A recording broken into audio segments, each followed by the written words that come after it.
Assalamualaikum warahmatullahi wabarakatuh.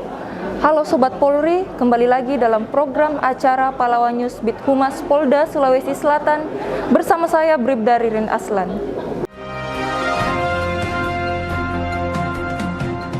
Baik Sobat Polri, saat ini kami berada di Polrestabes Makassar. Kami akan mengajak Sobat Polri untuk menyaksikan press release terkait kasus pembunuhan berencana yang terjadi di Kota Makassar yang sempat viral di media sosial.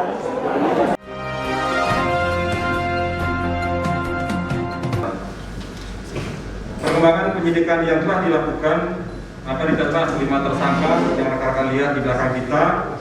Yang pertama adalah tersangka berinisial IA selaku otak daripada rencana pembunuhan tersebut. Yang kedua, tersangka SU, tersangka CA, tersangka AS, dan tersangka SH. Ini membantu melakukan pembunuhan terhadap saudara Najamuddin. Barang bukti yang diamankan dapat kita lihat adanya uang sebesar 85 juta di dalam tas hitam. Kendaraan roda 2 yang kita lihat itu ada dua barang bukti, rekaman CCTV. Kita lihat dari 10 titik CCTV yang ada di lokasi, senjata api, serta 53 butir peluru kaliber 38 mm dan kaliber 32 mm dan 3 selongsong peluru airsoft, serta 1 proyektil yang ditemukan di dalam tubuh korban. Dari hasil pemeriksaan senjata api dari rekan kita lapor, dapat disimpulkan bahwa senjata api yang digunakan adalah senjata api pabrikan. Begitu juga proyektil yang digunakan adalah proyektil dari pabrikan. Pasal yang dipersangkakan terhadap kelima tersangka ini, yang pertama adalah saudara IA selaku otak daripada pembunuhan berencana. Itu kita kenakan pasal 55 huruf 1, ulangi angka 1 dan angka 2 yunto pasal 340 KUHP dan pasal 336 KUHP dengan ancaman hukuman pidana mati atau penjara seumur hidup atau hukuman penjara paling lama 20 tahun.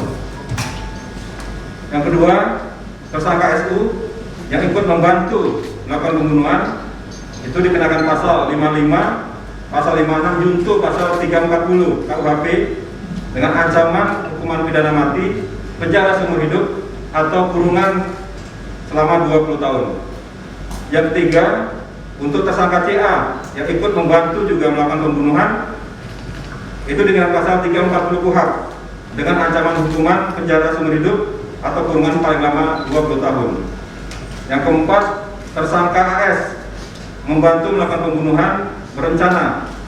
Kita kenakan pasal 56 junto pasal 340 KUHP dengan ancaman hukuman pidana mati atau penjara seumur hidup atau kurungan paling lama 20 tahun. Yang kelima, tersangka SA yang melakukan pengancaman korban serta melanggar pasal 340 KUHP dan pasal 336 KUHP dengan ancaman hukuman dengan ancaman penjara seumur hidup atau kurungan paling lama 20 tahun. Saksi-saksi yang sudah diperiksa oleh rekan-rekan kita penyidik untuk mengungkap kasus ini adalah sebanyak 25 saksi yang diminta keterangan sehingga kasus ini bisa terungkap dengan cepat. Ini yang bisa kami sampaikan rekan-rekan wartawan, rekan-rekan media cetak, elektronik maupun online. Nanti akan disampaikan kronologis pengungkapan kasusnya oleh Bapak Kapolresta. Kami persilakan. Yang paling menarik adalah motif dari peristiwa ini. Kenapa peristiwa ini bisa terjadi?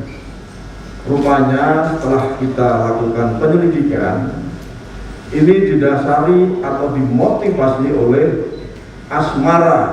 Jadi paling menarik adalah asmara, karena asmara bisa membutakan kita semua, menutup hati kita, sehingga kita tidak bisa berpikir yang sehat. Ya, perkara ini atau rencana pembunuhan ini sudah direncanakan dari tahun 2020 dan ternyata pada tahun 2022 baru terlaksana. Adapun langkah atau cara si otak pelaku ini melakukan pembunuhan berencana mulai dari mencari dukun, ya, ada orang yang disuruh untuk melempar sesuatu ke rumahnya korban, tapi tidak meninggal. Akhirnya dia berusaha untuk mencari siapa yang bisa membunuh si korban ini. Nah, ternyata ketemu, terjadilah peristiwa penembakan tersebut.